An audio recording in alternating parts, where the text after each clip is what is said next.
I just Yeah. ask about the Red Mountain Trails or Oh, bring yeah. that up? Sure. I guess. It's actually in Nick's report because he spent a lot of time going up there and looking at the trails, and I only regret that it's not 25 years ago, so I can go up and look at all these things too. I have been doing little training hikes, but I'm not there. And I remain very concerned about the possible cost in the reconditioning the trails. I know Nick has continued to work on the easements. We're almost running out of time. I think the end of October is when, and I would really like to go ahead and act on something I suggested last meeting, which is asking for confirmation from the rec committee that they will transfer all funding to the town upon the point of purchase. That means not just the purchase price, but the other funding for reconditioning the trails, and also asking Bly Hollow, aka the Conservation Fund, for a discount on the price because they have been the owner for several years, a number of years, and they have not taken any action, as far as I can tell, to repair the damage to the trails, and it's just gotten worse. And so we're buying some. It's gotten worse over the summer because of the rains we've had. So I feel that if we could get a discount from them, that would mean that with the money raised, more resources to go into repairing. And I'm not sure that I'm ready to go forward without both of those things. And the rest of the board may not be at the same place, and that's fine.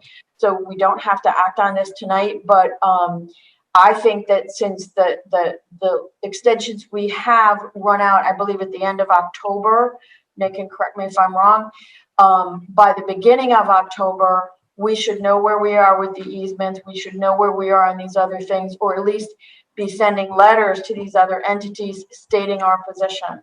And if we can't get pretty close on all of these things at the beginning of October, then I don't see how we're ready to execute a purchase price by the end of October, execute an actual purchase by the end of October.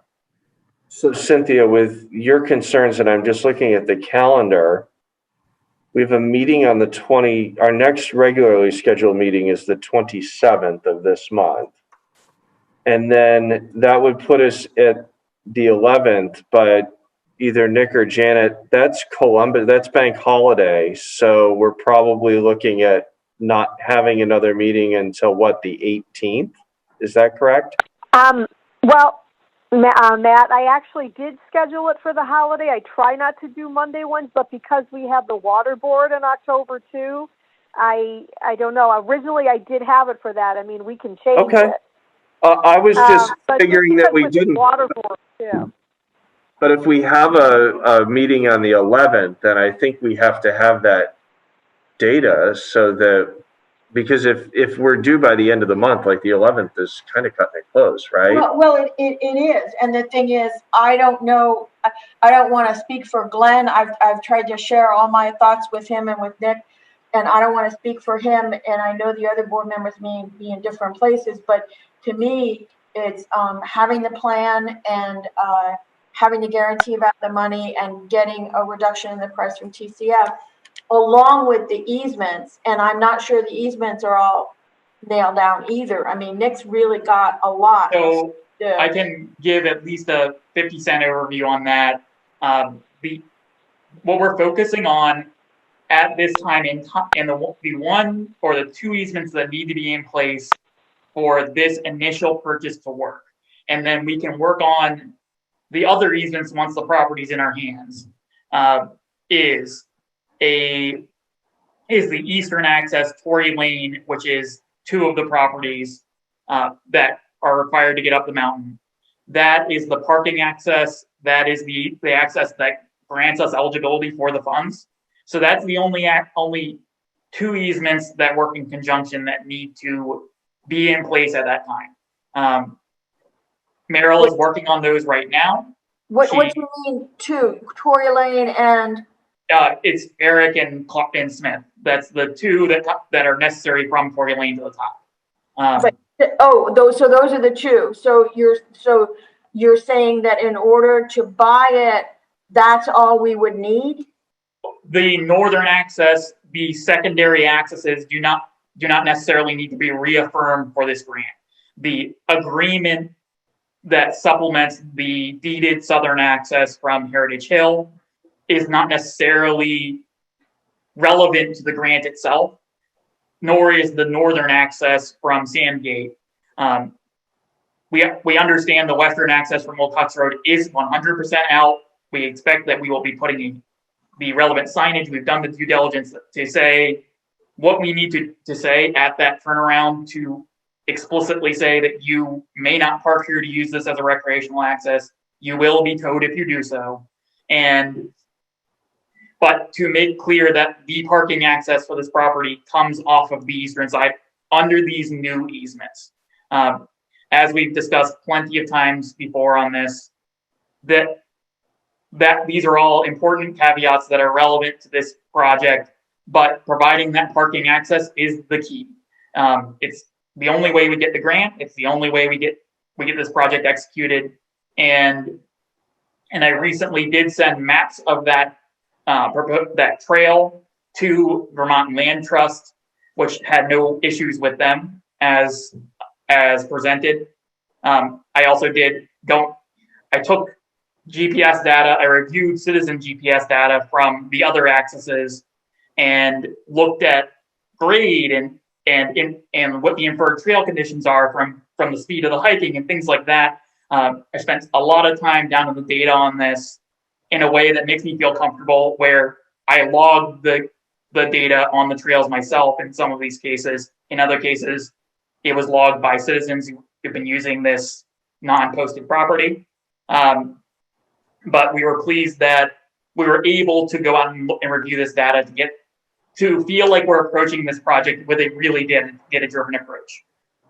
But so your position is that we would execute the purchase with the Tory Lane, the North Tory Lane access and parking. We still do have the Heritage Hill easement.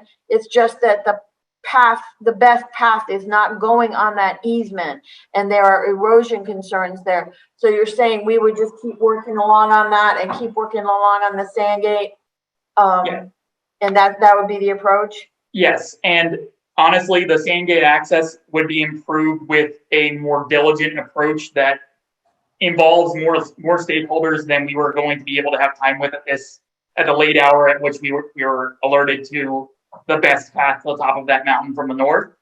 And so by not setting that easement right now, it gives us the flexibility to work with the two extra landowners that I'm not going to necessarily name. I don't know them off the top of my head, associated with that, to provide that secondary access that if there's going to be a secondary access, that Sandgate access is the lowest grade, easiest to the top.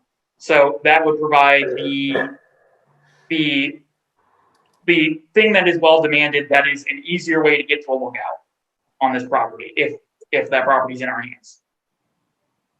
I appreciate all this work, and I think that holding out that possibility is very good. But I really wanted two good accesses so that all of the pressure of the activity is not necessarily concentrated at one.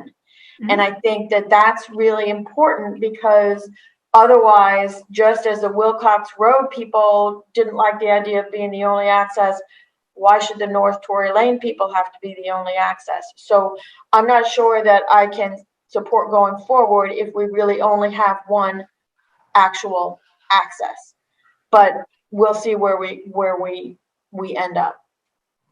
But I guess I would just like to know if the rest of the board would be at a place where they would want to take any action about the question of asking Bly Hollow about a price reduction and asking the rec committee for a commitment on the transfer of funds. I support both. I think if the town is going to be the one that's responsible for the land, then the money should be transferred to the towns. Right. The other piece is I always support negotiations. This is just a life, so I would support them. Yeah.